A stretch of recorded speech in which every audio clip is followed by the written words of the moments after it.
அன்பு நண்பர்களே, அனைவருக்கும் அன்னை சமையல் உமாவின் அன்பான வணக்கங்கள். இன்னைக்கு அன்னை சமையலில் பார்க்க போகிறது 1 kg சிக்கன் பிரியாணி. 7லேருந்து 8 பேர் வரைக்கும் நல்லா தாராளமாக சாப்பிடலாம். வாங்க 1 kg சிக்கன் பிரியாணி எப்படி குழையாமல் செய்கிறதுன்றதை பார்க்கலாம். இப்போ 1 கிலோ சிக்கன் எடுத்து வச்சுருக்கேங்க. 1 கிலோ அரிசிக்கு 1 கிலோ சிக்கன் போட்டிங்கன்னா கரெக்டாக இருக்கும்.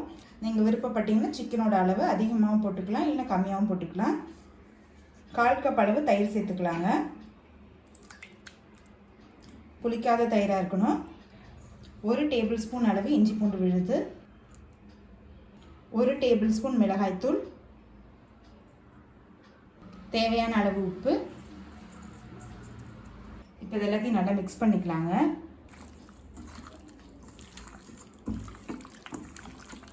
இது மாதிரி தயிரில் மேரினேட் பண்ணுறதுனால சிக்கன் நல்லா சாஃப்டாக இருக்கும். இப்போ சிக்கனை அரை மணி நேரம் ஊற வச்சிடலாங்க. ஃப்ரிட்ஜில் வைக்க வேண்டாம், வெளியில் இருந்தாலே போதும். இப்போ 1 கிலோ பாஸ்மதி அரிசி எடுத்து வச்சுருக்கேங்க. நீங்கள் விருப்பப்பட்டீங்கன்னா எந்த அரிசி வேணால் யூஸ் பண்ணிக்கலாம். இந்த கப் மெஷர்மெண்ட் பண்ணதில் 1 கிலோ அரிசி 5.5 வந்தது. நீங்கள் விருப்பப்பட்டீங்கன்னா எந்த கப் வேணால் யூஸ் பண்ணிக்கலாம். டம்ளர் கூட யூஸ் பண்ணிக்கலாங்க. நீங்கள் எந்த கப் இல்லைன்னா டம்ளர் எடுக்கிறீங்களோ அதிலே தண்ணியை எடுத்துக்கோங்க. அப்போ தான் உங்களுக்கு ஈஸியாக இருக்கும்.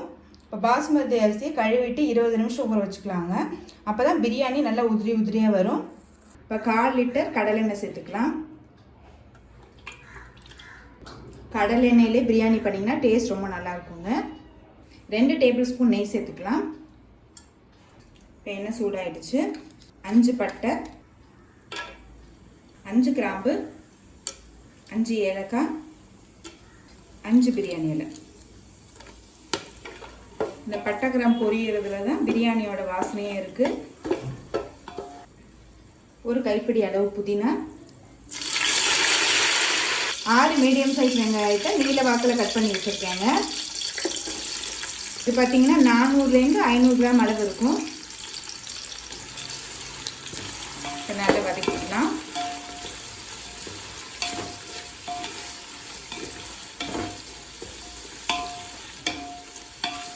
வெங்காயம் நல்லா பொன்னிறம் ஆகிற வரைக்கும் வெயிட் பண்ணலாங்க. இப்போ வெங்காயம் நல்லா வதங்கிடுச்சுங்க. கலர் பார்த்தாலே தெரியும், நல்லா மாறி இருக்கு. அடுத்தது 3 டேபிள் ஸ்பூன் இஞ்சி பூண்டு விழுது சேர்த்துக்கலாம். இது பார்த்தீங்கன்னா 1/4 கப் இஞ்சி பூண்டு அளவு.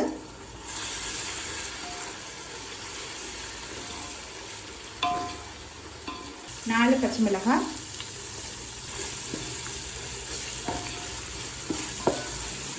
நல்லா பச்சை வாசனை போக வதக்கிக்கலாங்க. இப்போ அடுத்தது 4 மீடியம் சைஸ் தக்காளியை கட் பண்ணி சேர்த்துக்கலாங்க. இது 350 கிராம் இருக்குங்க.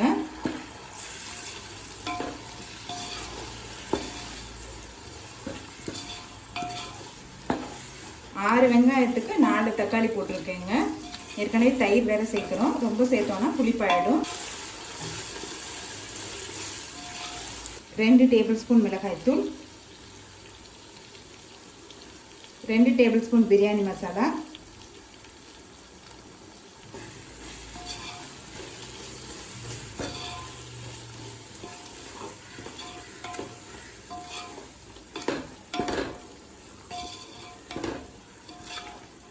மிளகாத்தூள் வாசனை போக 1 நிமிஷம் வரைக்கும் வதக்கிக்கலாங்க. இப்போ மிளகாத்தூள் சேர்த்துட்டு நல்லா வதக்கியாச்சுங்க. மேரினேட் பண்ணி வச்சிருக்க சிக்கன் இதில் சேர்த்துக்கலாம். தேவையான அளவு உப்பு. இப்போ எல்லாத்தையும் நல்லா வதக்கிக்கலாங்க.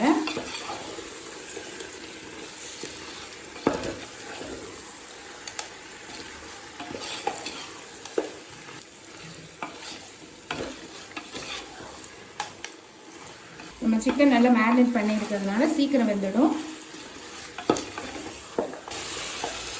நல்லா தயிர்லேருந்து நல்லா எண்ணெய் விட ஆரம்பிக்குங்க. அந்த அளவுக்கு வதக்கணும். அப்போ தான் சிக்கனுக்குள்ளே எல்லா மசாலாவும் உள்ளே போகும். இப்போ சிக்கன் சேர்த்துட்டு நல்லா வதக்கியாச்சுங்க. நல்லா எண்ணெய் பிரிஞ்சு வந்திருக்கு. இப்போ இதை மூடி போட்டு ஒரு 10 நிமிஷம் ஸ்லோலி வச்சிடலாம். தண்ணி எதுவும் சேர்க்க தேவையில்ல.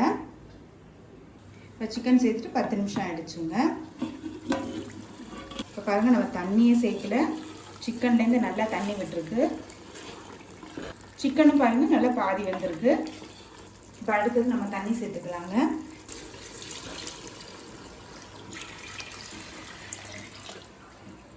1க்கு 1.5 அளவு தண்ணி சேர்த்துருக்கேன். சிக்கன்லேருந்தே நல்லா தண்ணி வந்திருக்குங்க. அதனால் 1க்கு 1.5 அளவில் தண்ணி சேர்த்தா போதும். 5 கப் அரிசி எடுத்துருந்தோங்க, அதனால் 8.25 கப் தண்ணி சேர்க்குறேன். இந்த டைமில் உப்பு புளிப்பெல்லாம் கரெக்டாக இருக்கான்னு பார்த்துக்கோங்க. நான் செக் பண்ணி பார்த்ததில் புளிப்பு கொஞ்சம் கம்மியாக இருக்க மாதிரி தெரிஞ்சுது. அதனால் இப்போ அரை மூடி எலுமிச்சை சாறு சேர்த்துக்கலாம்.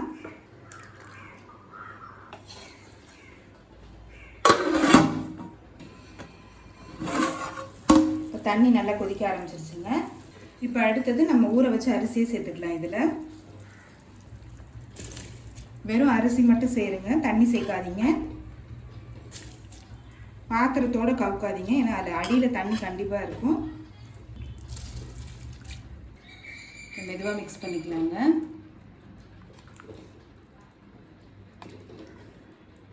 அரிசி உடையாத மாதிரி மெதுவாக கிளறிக்கோங்க. இப்போ பாருங்கள், மீடியம் ஃப்ளேம்லேயே 15 நிமிஷம் இருந்ததுங்க.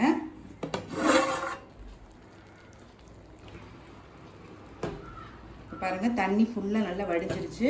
தண்ணி சுத்தமாக இல்லை. தண்ணி இன்னும் உங்களுக்கு இருக்கிற மாதிரி தெரிஞ்சதுன்னா இன்னொரு 5 நிமிஷம் வச்சுக்கோங்க. இப்போ கொஞ்சமாக கொத்தமல்லி சேர்த்துக்கலாம்.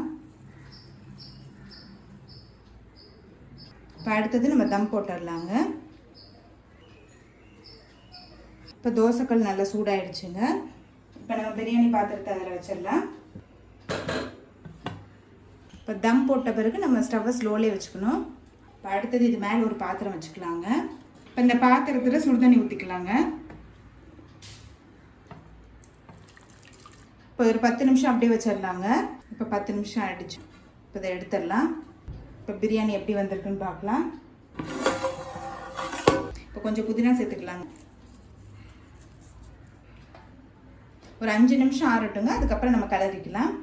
இப்போ 5 நிமிஷம் ஆகிடுச்சு. இப்போ மெதுவாக கிளறிக்கலாம். மெதுவாக சைட்லேருந்தே கிளறுங்க.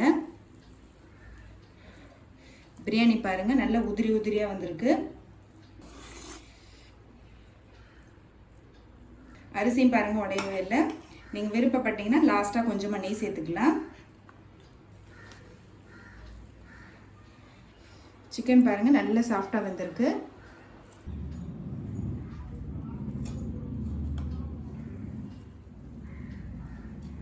மெதுவாக கிளறுங்க, அரிசி உடையாத மாதிரி.